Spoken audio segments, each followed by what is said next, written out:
Dalam dunia ni, ada seekor mamalia yang nampak comel. Tapi, itu hanya penampilan luar yang kita tengok, bukan dirinya yang sebenar.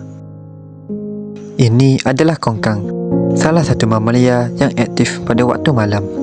Kebanyakan masanya akan dihabiskan berada di atas pokok. Walaupun nampak tidak berbahaya, tetapi saintis menemukan kelenjar beracun yang ada pada bahagian siku mereka. Apabila ia menjilat kelenjar racun itu dan mencampurkan racunnya dengan air liur, racun tersebut boleh menjadi aktif. Racun ini kemudian akan disalurkan melalui saluran pada gigi mereka.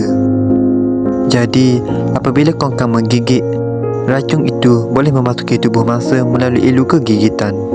Apa yang lebih mengejutkan, racun ini bukan sekadar digunakan untuk mempertahankan diri atau melawan pemangsa. Satu kajian yang telah diterbitkan dalam jurnal Current Biology mendapati bahawa daripada 82 ekor kongkang Jawa yang dikaji, kira-kira 20% daripadanya mempunyai luka akibat digigit kongkang lain. Kelakuan ini sebenarnya agak pelik dan sangat jarang berlaku, terutamanya dalam kalangan mamalia yang turut merangkumi monyet dan kera.